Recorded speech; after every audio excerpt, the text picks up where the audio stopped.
오늘 설교 말씀보다 간증이라고 생각하시면 돼요. 왜냐면 오늘 말씀은 우리가 너무 잘 아는 본문 말씀이에요.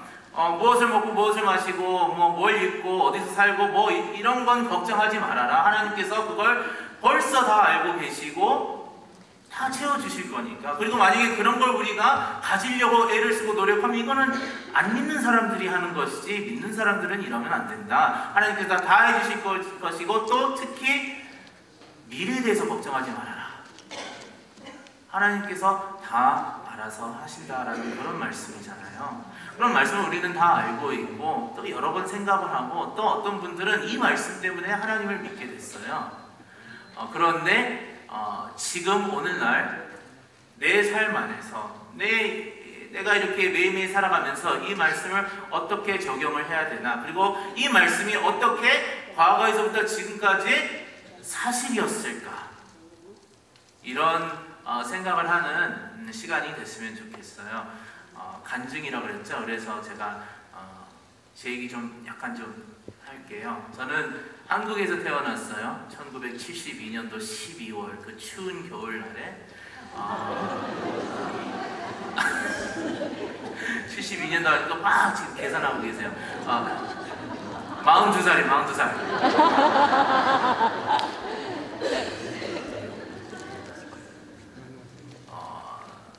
제가 태어나고 그 다음에 제 여동생 74년도에 태어나고, 또 여동생 76년도에 태어났는데, 우리 둘째 여동생이 태어났는데 걔도 1월 생일이에요. 1월 달에 태어났는데 우리 어머니께서 그 뒤로 좀 아프셨어요.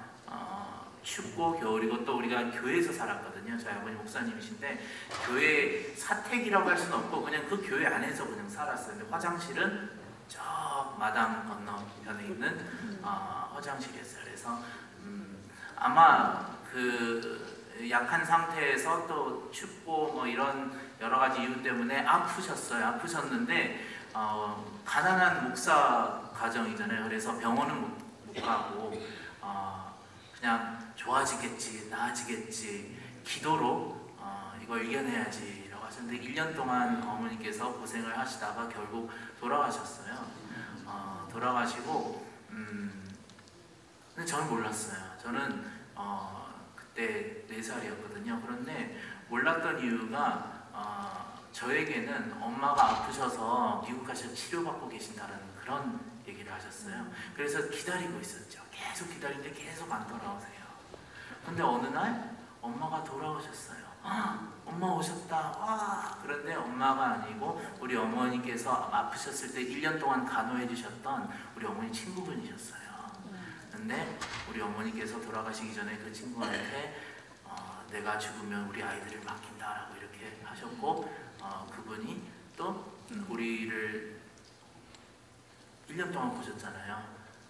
사랑하는 마음으로 또 하나님께서 그런 컬링을 주셨다고 생각하셔서 저희 아버님하고 결혼을 하셨어요. 근데 저는 그걸 몰랐어요. 그냥 우리 엄마가 돌아오신 줄 알았어요. 그런데 그때가 78년도 대한민국 목사 와이프가 죽고 재혼해가지고 이거 정상 생활을 할 수 있겠어요? 특히 아이들이 정상적으로 살 수 있겠어요? 집에서 엄마가 뭐라 하면 사람들이 뭐라고 했어요? 야, 너 네 엄마가 왜 뭐라고 하는지 알아? 네 엄마가 아니라서 그래? 네 엄마 아니다? 이런 소문이 날 거 아니에요. 우리는 정상적인 생활을 못하죠. 부모님께서 기도를 하는데 미국으로 이민 올 수 있는 기회가 생긴 거예요. 근데 그것도 어떻게 된 거냐면 미국 LA에서 어떤 목사님이 병이 걸리셔서 이제 자기 다음에 이 교회를 맡을 후임자를 찾으러 한국으로 오셨어요. 한국으로 왔는데 우리 아버지를 그때 처음 만나시고 이 사람 괜찮다. 우리 아버지의 그 스토리를 듣고 이 사람이 우리 교회에 와서 섬겼으면 좋겠다라고 생각을 해서 우리 아버지를 부르셨어요. 그래서 그 당시 79년도에 8월 13일 79년도에 미국으로 이민 오게 됐어요. 근데 미국으로 어떻게 왔냐면 우리는 뭐가 있어서 온 게 아니잖아요. 공부하러 온 것도 아니고 무슨 투자를 해서 오는 것도 아니고 미국에 가족이 있어서 오는 것도 아니고 이 모르는 사람이 초대를 해서 오게 됐어요. 미국으로 왔는데 어떻게 왔냐면 그 당시에 Northwest Airlines에서 이민 오는 사람들을 위한 그 스페셜 프로그램이 있었어요. 그래서 원웨이 티켓을 미리 일단 주고 나중에 가서 뭐 5년인가 10년인가 이렇게 갚아가는 그런 시스템이었었어요. 그래서 Northwest Airlines를 타고 한국에서 일본으로, 일본에서 하와이로, 하와이에서 샌프란시스코로, 샌프란시스코에서 LA로 왔는데 짐보따리 다 싸갖고 왔어요. 바가지까지 다 갖고 왔어요. 세숫대까지 들고 왔어요. 뭘 모르니까. 모르잖아요. 그 먼 나라 TV가 있었으면 TV로만 봤을 텐데 TV도 없었으니까 그 먼 나라 왔어요. 왔는데 공항에 이제 마중 나왔어요. 딱 왔는데 목사님이 안 계시네. 목사님 벌써 돌아가셨습니다.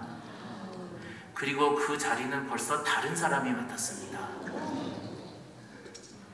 왜 그러세요? 딱 짐작이 가시죠. 영어 한마디 못하지, 특별한 기술이 있는 것도 아니고 돈도 하나도 없이 어린아이들 셋을 데리고 미국에 왔는데 잡이 없어요. 한 일주일 동안 그 목사님 가정 그 집에서 살았는데 그 뒤로는 거기서도 미안하지만 우리 모르는 사이잖아요. 나가달라고. 그래서 나갔어요. 다운타운 LA에서 미국 온 지 일주일, 2주 만에 홈리스가 된 거예요. 그래서 여기저기 막 다니는데 하나님께서 그걸 모르셨을까요? 그쵸? 아셨어요. 우리가 불쌍해서, 아이들이 불쌍해서 이 아이들이 이렇게 새엄마라는 걸 알고 또 교회는 또 성도들은 다 나갔어요. 왜 우리가 열심히 기도를 했는데, 목사님 사모님 위해서 열심히 기도했는데 그래도 사모님이 죽었네? 그러면 이 교회에 문제가 있다, 목사님에 문제가 있다, 뭔가 문제가 있으니까 그렇지. 그리고 성도들은 또 다 나갔어요. 근데 하나님께서 또 이런 좋은 기회를 주셔서 우리가 미국으로 왔는데 아마 저희 부모님은 그렇게 생각하셨을까? 얼마나 감사하셨을까? 미국으로 가서 새로운 생활, 새로운 인생을 살 수 있다라는 이런 기대감을 갖고 오셨는데, 우리가 뭔가 좀 앞길이 좀 이렇게 밝아 보이잖아요. 뭔가 좋아 보이잖아요. 뭔가 잘 될 것 같잖아요. 그러면 내 힘으로 내 스스로 내가 뭔가를 또 하려고 하는 그런 욕심들이 생겨요. 몰라요. 그랬을 것 같아요.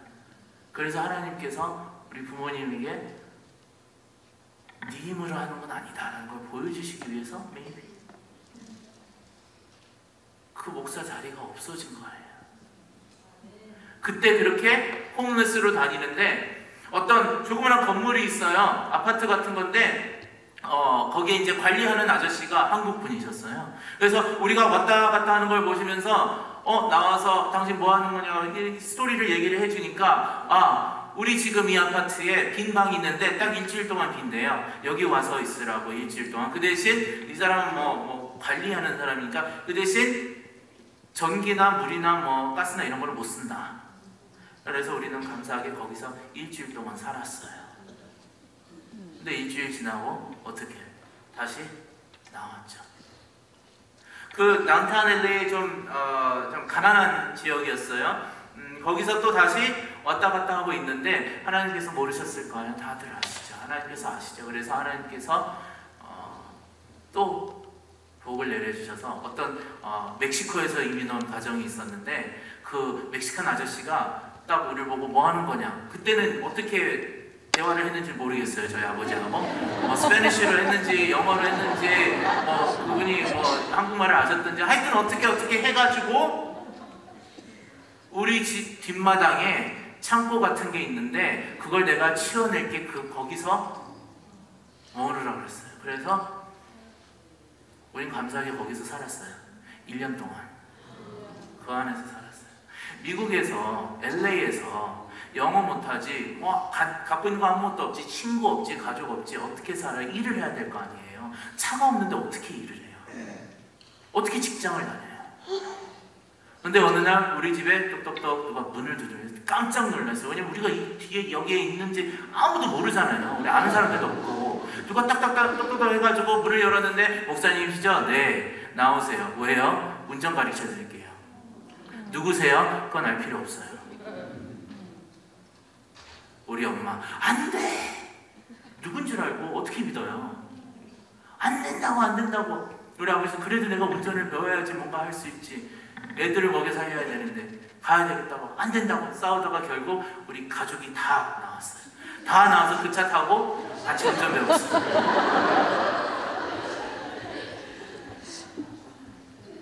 그리고 그분이 운전도 가르쳐주고 운전 면허증 따는 것도 도와주고 중고차 사는 것까지 도와줬어요.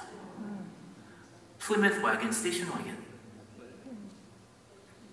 79년도에 그걸 샀어요. 그리고 사라졌어요. 아직도 누군지 몰라. 참 하나님 놀라우시잖아요. 네가 노력해서 네가 하는 게 아니고 내가 다 보내준다. 내가 다 알아서 한다. 뭘 그렇게 힘들어하고 뭘 그렇게 걱정하고. 그래서 일을 찾았는데 무슨 일이었을까요?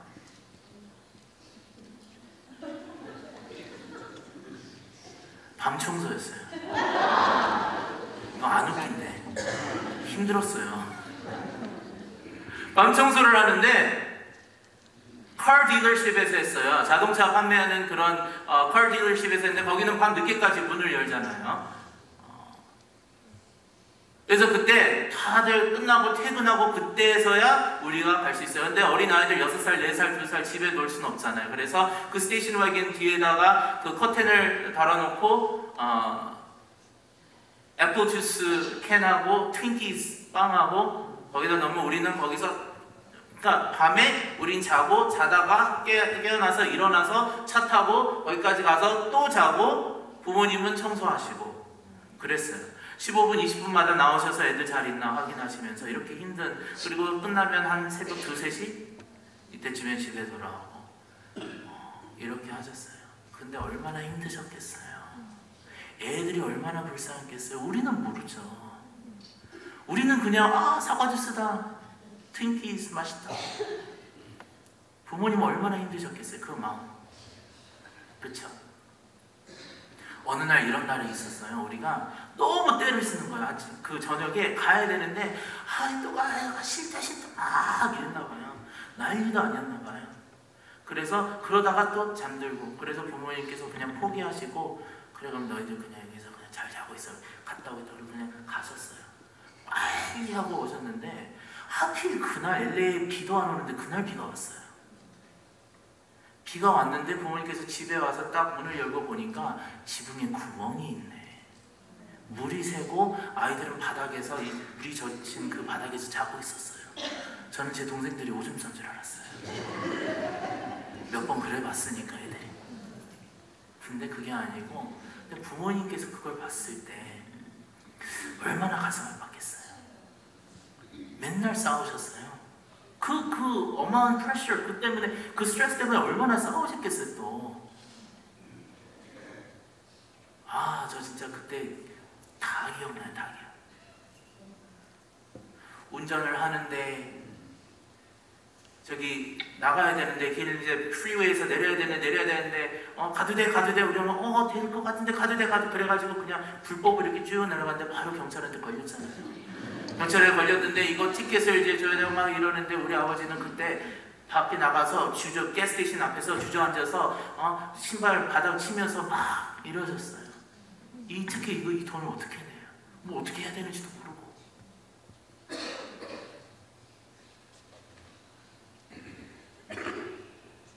1년 뒤에는 상황이 많이 좋아졌어요.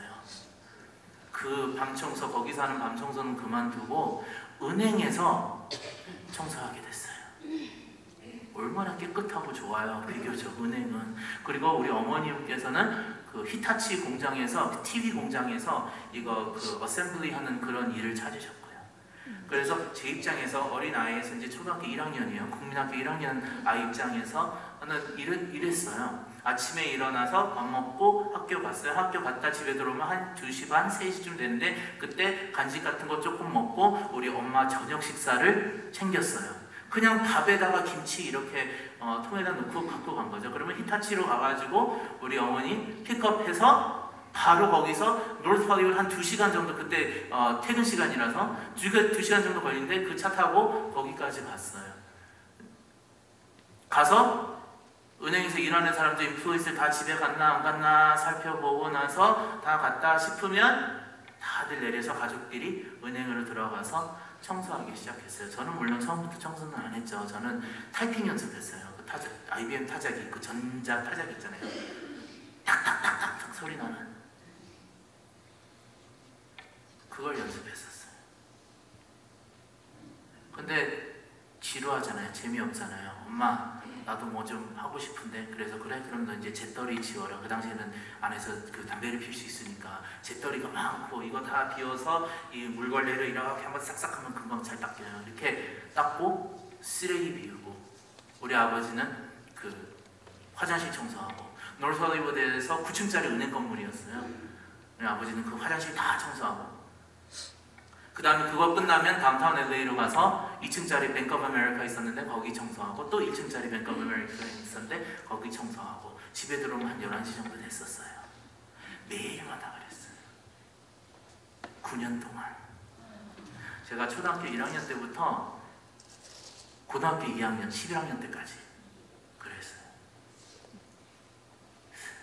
제가 최근에 18년 동안은 한국에서 살았는데, 그때 이제 친척들을 오랜만에 처음으로 보는 사람들도 그랬는데, 그런 이야기를 들으면 그래서 네가 키가 안 컸구나.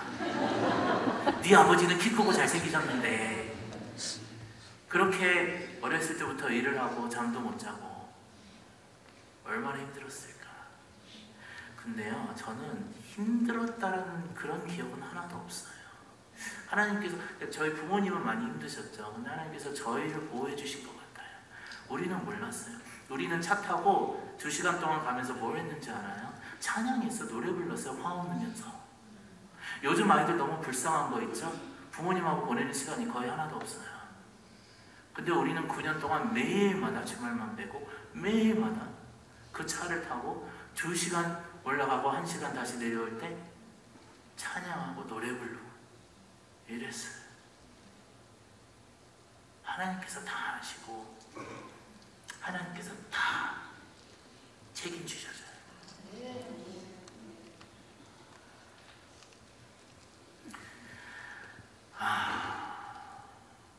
너 커서 뭐 할래? 저 목사 될 거예요. 그래? 미쳤냐? 그게 얼마나 힘든 일인 줄 알아?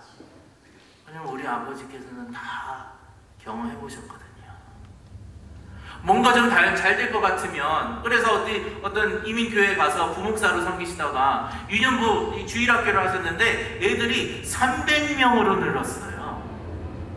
84년도에 LA에서 한국 학생들이 300명이었어요.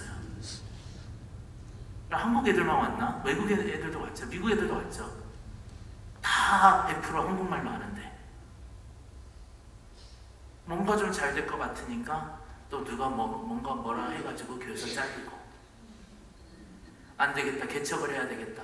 개척을 해서 우리 가족들끼리 이렇게 모여서 예배 드리다가 10명, 20명, 30명, 40명, 50명쯤 돼서 뭔가 좀 될 것 같으니까 또 집에서 또 무슨 일이 터지고. 아시잖아요. 뭔가 좀 잘 될 것 같으면, 뭔가 좀 될 것 같은데 한순간에 다 무너지는 그런 걸 저희 아버지께서 너무 많이 경험을 하셔서, 좀 목사 될래요. 미쳤어? 얼마나 힘든 줄 알아? 제가 이제 고등학교 졸업할 때쯤에 그래도 목사 된다 그러니까 심각했나 봐요. 누가 네 교회를 가겠니? 왜? 저 집에서 우울한 사람이었어요. 학교 가서는 제일 인기가 많은 아이였는데, 안 믿겨지시죠? 근데 진짜 그랬어요. 학교에서는 진짜 제일 인기 많았던 아이였는데 집에만 들어오면 방에 들어가서 문 닫고, 무슨 말인지 알죠? 방에 들어가서 문 닫고 그냥 이랬었어요. 고등학교 때쯤 되니까. 누가 네 교회 가겠니? 이중 생활을 하고 있었죠. 그런데 또 하나님께서 다 아셔서, 공부도 시간이 없는데 어떻게 하겠어요? 그래도 캘리포니아에서 1위를 하는 고등학교 가게 되고, 결국 UCLA 가게 되고, 그래서 공부해서 대학교 이제 졸업하는데 뭐 될래? 저 아직도 목사 될 건데요. 그래, 그럼 너 한국으로 가라. 한국에서 한국 신앙을 배워라. 한국 사람들이 어떻게 믿고, 왜냐면 그 당시만 해도 우리 아버지는 한국 사람들을 믿으셨거든요. 한국만 가면 항상 그러셨어요. 야, 너희들 지금 여기서 이러고 있는데 한국엔 안 그렇다? 한국 가면 이렇다, 한국 가면 저렇다, 한국 사람들 이렇다, 막 이러셨는데, 그때 저랑 한번 한국을 나가신다면 그런 얘기 못 하시더라고요. 많이 변했어요, 한국도. 한국 가서 또 제가 혼자 가서 뭐라 그러죠? 역이민이죠. 이민 왔었는데 다시 한국 와서 18년 살았으니까. 그래서 제가 한국말을 이 정도 하는 거예요. 처음 갈 때는 안녕하세요 정도는 아니었지만 그래도 별로 못했었어요, 한국말을. 6살 때 이미 왔으니까. 하나님께서 다 아시고 우리가 뭔가 이렇게 하려고 그럴 때 그때는 안 돼요.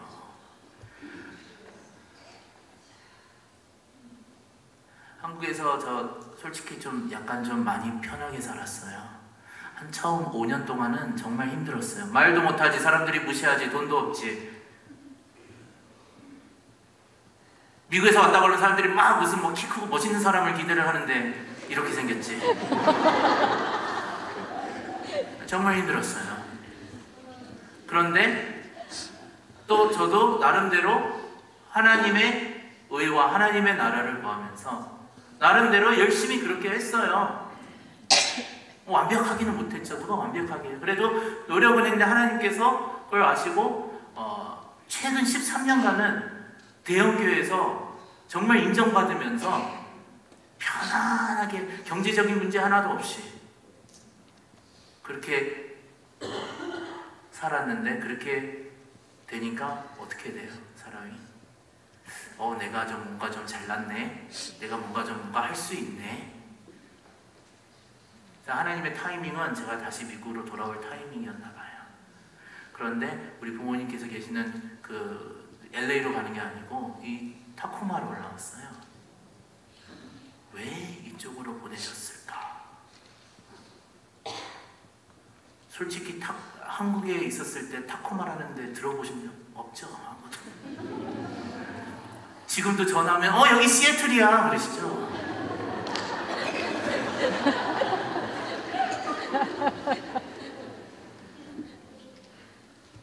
우리가 여기에 온 것은 처음부터 하나님께서 계획을 하셨어요.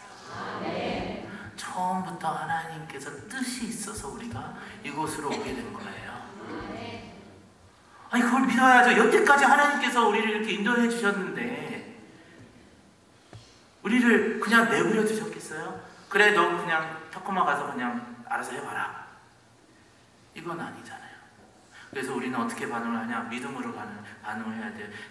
하나님을 신뢰하고 하나님을 의지함으로써 반응을 해야 됩니다. 근데 이 믿음이라는 것은 눈을 꼭 감고 막 달리는 게 이게 믿음이 아니에요. 그건 어리석은 짓이고 바보 같은 짓이에요. 그건 믿음이 아니에요.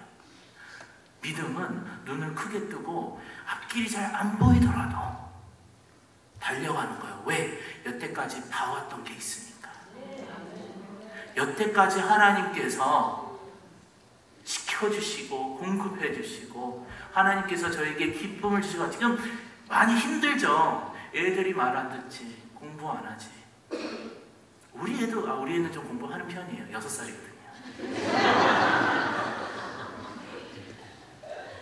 그때는 막 혼자서 막 그림 그리고 책 보고 막 그러잖아요.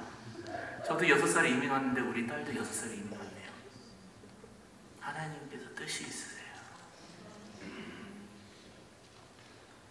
그리고 지금 우리 상황, 그 옛날보다 얼마나 많이 좋아졌어요. 저는 우리 애들 데리고 밤 청소하러 안 다녀요. 하나님께서 얼마나 신실하시고 얼마나 좋으신지 우리 자녀들도 앞으로 더 좋아질 거고 더 나아질 거고 하나님한테 맡기면 되는 거예요. 저도 좀 더 효도를 잘했으면 좋겠어요. 근데 잘 못하고 있어요. 너무 부족한 게 많아요. 아직도 부모님하고 부딪히는 부분들이 많아요. 한국에서 18년간 살다 온 사람인데도 부모님하고 이렇게 의견 차이가 있고 생각 차이가 있어요. 그러면 여러분들의 자녀들은 얼마나 더 그게 힘들겠어요.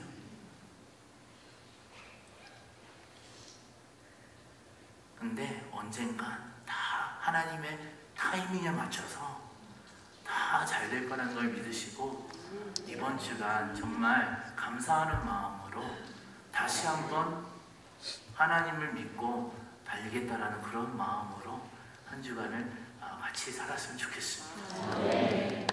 기도합시다.